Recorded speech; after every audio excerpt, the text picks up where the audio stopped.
Hello and welcome viewers. आज के इस इम्पोर्टेंट फाइनेंशियल अवेयरनेस वीडियो में हम सीखने वाले हैं कि एक्सेल की मदद से लोन ईएमआई को कैसे कैलकुलेट करते हैं और साथ ही दो अलग अलग लोन को कंपेयर करके कैसे पता करते हैं कि आपके लिए सबसे सही लोन कौन सा है। अक्सर लोग ईएमआई देखकर ही लोन चुन लेते हैं, लेकिन ईएमआई कम होने का मतलब यह नहीं होता कि लोन सस्ता है। जरा सोचिए, असली खेल है टोटल इंटरेस्ट, टेन्योर और ओवरऑल कॉस्ट का। आज के इस वीडियो के बाद आप हर लोन को गहराई से समझ पाएंगे और एक स्मार्ट फाइनेंशियल डिसीजन ले सकेंगे। इस वीडियो में मैं आपको स्टेप बाय स्टेप बताऊंगा कि ईएमआई का फॉर्मूला क्या है, एक्सेल में इसे कैसे लगाते हैं और दोनों लोन को कंपैरिजन टेबल कैसे बनाते हैं। वीडियो को अंत तक जरूर देखें, क्योंकि एक छोटा सा एक्सेल ट्रिक आपके हजारों रुपए बचा सकता है। चलिए शुरू करते हैं। दोस्तों, जब भी आप कार, बाइक या घर लेने का सोचते हैं और आपके पास पूरा पैसा नहीं रहता, तो आप लोन लेने की सोचते हैं। लोन लेने के लिए आप मार्केट में जाएंगे, दो चार बैंक्स घूमेंगे, फिर आपको पता चलेगा कि कौन सा लोन कितने परसेंट पे मिल रहा है और उसका ईएमआई कितना बन रहा है और उसका टेन्योर कितना है, मतलब कितने महीने के लिए दे रहा है और लोन अमाउंट कौन कौन कितना दे रहा है। तो अगर आप पहले गए एबीसी बैंक के पास, तो एबीसी बैंक ने आपको कहा कि 4 लाख रुपए हम आपको लोन देंगे। 60, आपका 60 मंथ का ईएमआई रहेगा और आपको 8% रिड्यूसिंग पे हम लोन देंगे। रेट ऑफ इंटरेस्ट आपका 8% रिड्यूसिंग है। तो आपने कहा चलिए ठीक है, और ईएमआई कितना बनता है वो हम आपको फॉर्मूला की मदद से बताएंगे अभी। और दूसरे बैंक के पास गए और वहां पे उन्होंने लिखा है कि आपको 4 लाख का लोन देंगे। टेन्योर आपका बराबर 60 महीने यानी 5 साल ही रहेगा, जो कि बराबर एबीसी बैंक के बराबर है।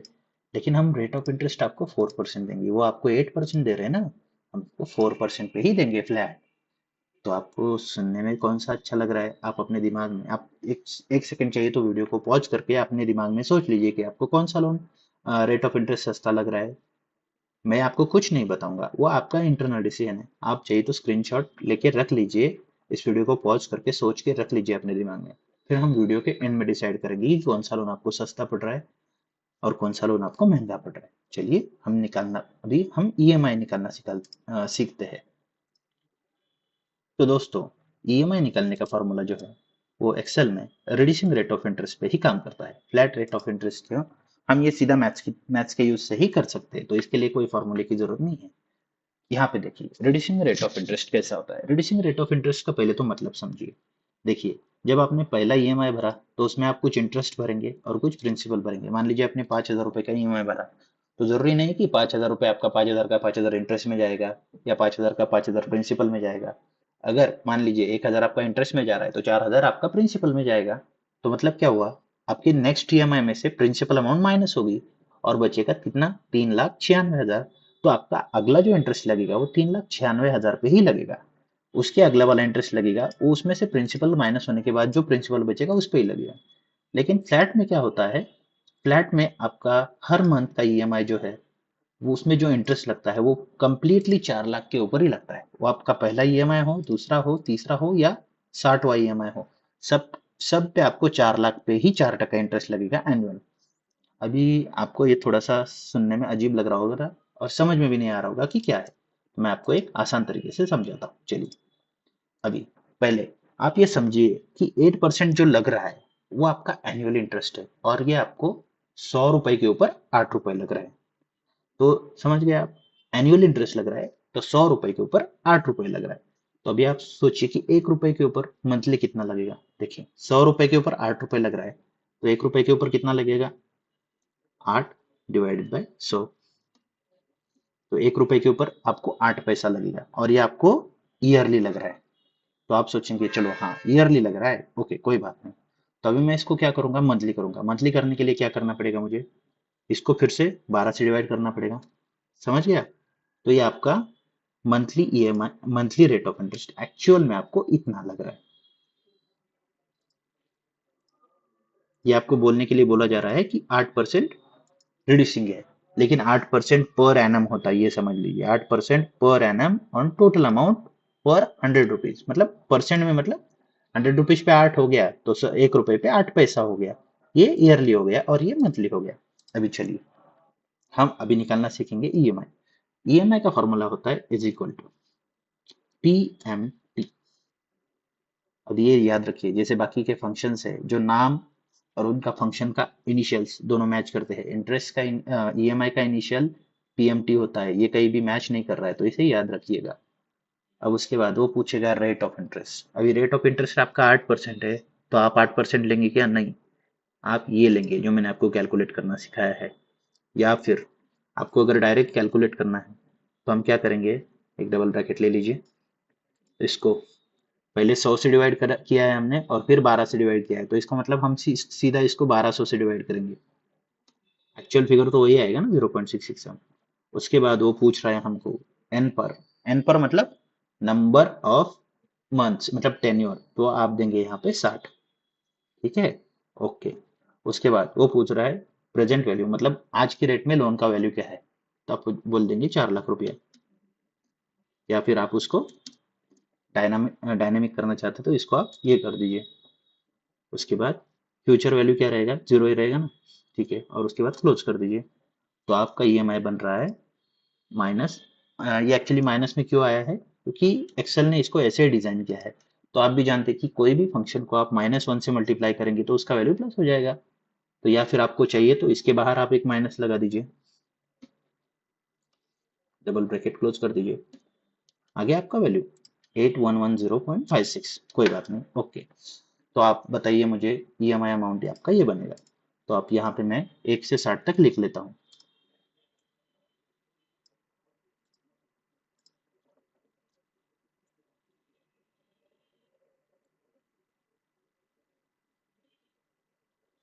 ये आपको मैं अभी टेबल बनाना सिखा रहा हूँ। ईएमआई कैसे कैलकुलेट करते हैं ये तो समझ गया। आपको ये भी समझ में आएगा कि आपका जो ईएमआई कैलकुलेट हुआ है वो फाइनली आपका जीरो भी कर देता है आपको। मतलब अब जब सारे ईएमआई पे करेंगे तो बैलेंस आपका प्रिंसिपल का बैलेंस है वो जीरो ही बचेगा ना। चलिए, अभी अब यहाँ पे समझ लीजिए आप, हम यहाँ पे आपको इक्वल्स टू देंगे, इस पे क्लिक करेंगे। ईएमआई आपका हर महीने का फिक्स हो गया 8,110 रुपये 56 पैसा। इसे मैं थोड़ा सा चेंज कर देता हूँ फॉर्मेट में, इसको नंबर फॉर्मेट में ले आते हैं, इसका रुपीज हट जाएगा।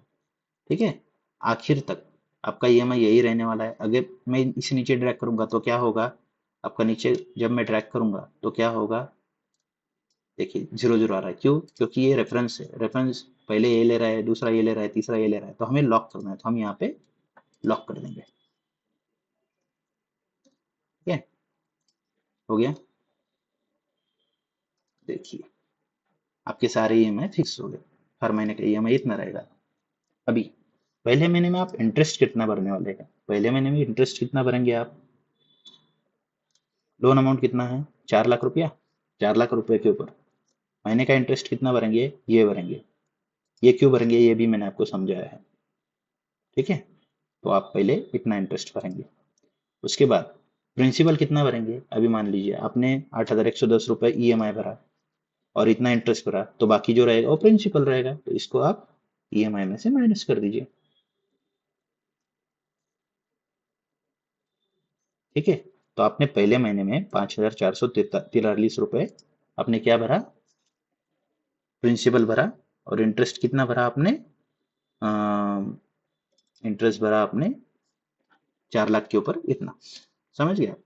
अभी आपका बैलेंस कितना बचा है, बैलेंस क्या रहेगा आपका, 4 लाख रुपया माइनस आपने ये जो प्रिंसिपल भरा है। ठीक है, ओके। तो आपका 3,94,556 रुपये 11 पैसा बाकी है। चलिए ठीक है।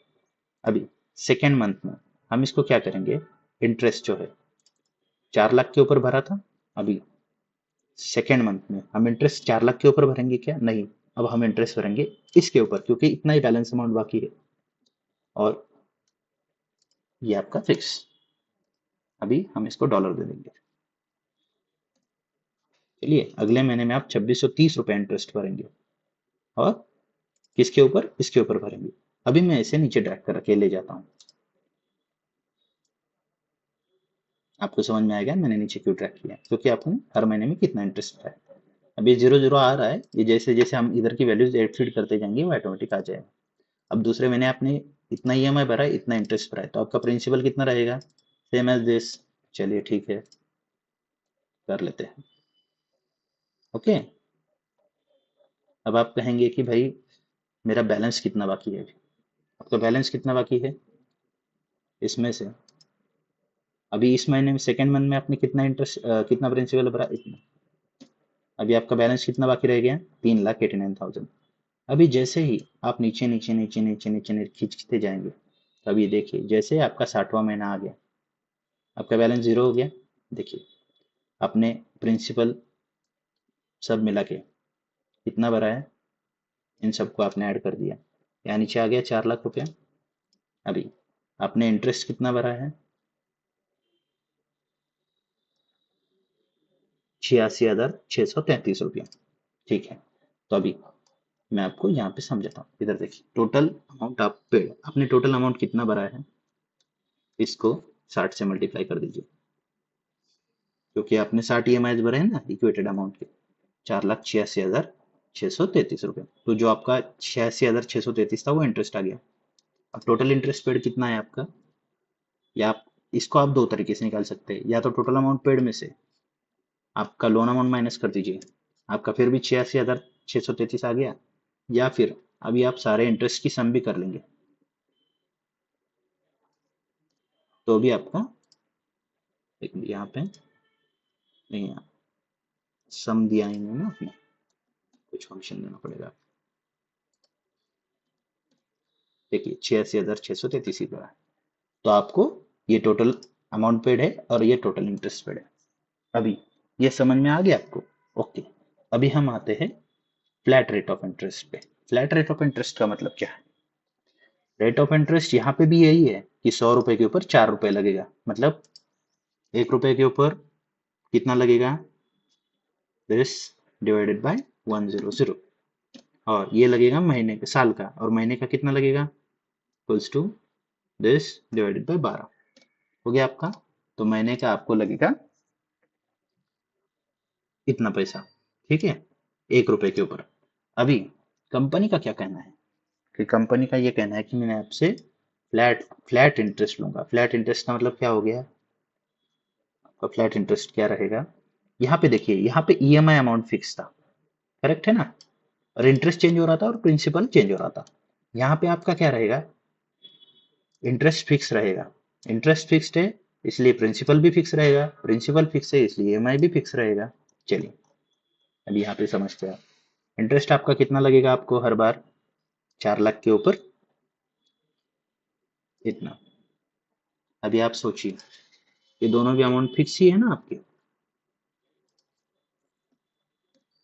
तो आपको 1,333 रुपये इंटरेस्ट लग रहा है हर महीने। तो आपको यहाँ तक देख के लग रहा होगा कि भाई इसमें इंटरेस्ट तो फिर कम है, ओके कोई बात नहीं। फिर आपका प्रिंसिपल, आपको प्रिंसिपल 4 लाख रुपए 60 महीने में भरना है ना, तो आपको हर महीने का इक्वल ही रहेगा, तो आप सीधा सीधा क्या करेंगे, 4 लाख डिवाइडेड बाय 60, कितना बना आपका 6,600, या इसको भी हम डॉलर दे देते, 6,667।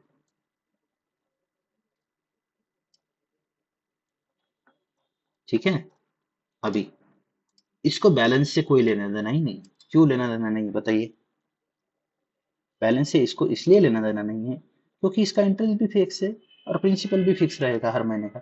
तो इसमें आपका जो इंटरेस्ट है वो हर बार पिछले महीने के बैलेंस के ऊपर डिपेंड होता था, तो यहाँ पे बैलेंस कुछ हो ना हो हमें कोई फर्क नहीं पड़ता। यहाँ पे आ गया एक,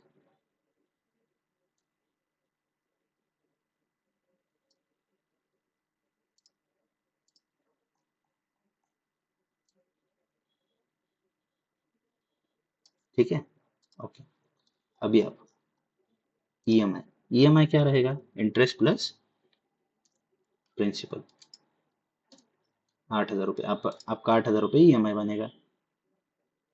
अभी आप मुझे बताइए आपने टोटल अमाउंट पेड कितना भरा है, इक्वल्स टू दिस इंटू कितना, सॉरी 8,000 इंटू कितना भरा है, 60 महीना, टोटल अमाउंट 4,80,000 भरा था, लेकिन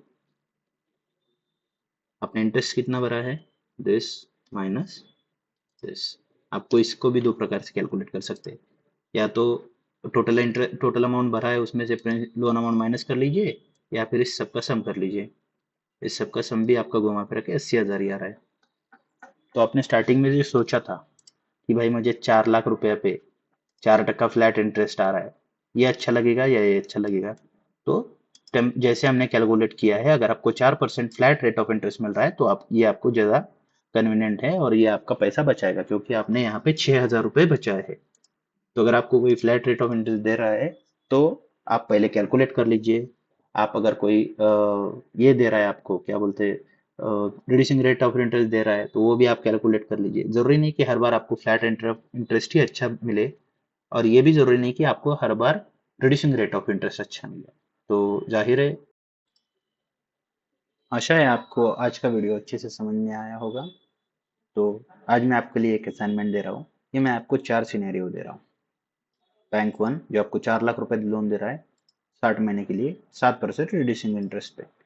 बैंक टू है जो आपको 4 लाख का लोन दे रहा है 60 महीने के लिए 5% फ्लैट रेट ऑफ इंटरेस्ट पे। तीसरा है बैंक थ्री 4 लाख ही दे रहा है, 60 महीने के लिए दे रहा है, लेकिन रेट ऑफ इंटरेस्ट जो है वो रिड्यूसिंग है और 7.5% है। और bank four same loan same tenure के लिए, लेकिन 5.5% फ्लैट रेट ऑफ इंटरेस्ट दे रहा है। तो इसमें सबसे कम ईएमआई आपको कौन सा लगेगा? पहला सवाल आपके लिए ये है। दूसरा है कि सबसे कम इंटरेस्ट आप किस में भरेंगे? और तीसरा सवाल ये है कि आप सबसे कम टोटल अमाउंट किस में भरेंगे? तो आपको समझ में आ गया है, ये आज का आपका सवाल है। अगर आपको आज का वीडियो समझ में आ गया है तो ये आप चारों का सवाल का जवाब मुझे निकाल के दे देंगे। मैं आशा करता हूँ कि आपकी तरफ से फीडबैक आए। अगर आप ये वीडियो को देख रहे होंगे और आप ये एक्सरसाइज करेंगे तो आपका बेस एकदम से पक्का हो जाएगा। Thank you and welcome.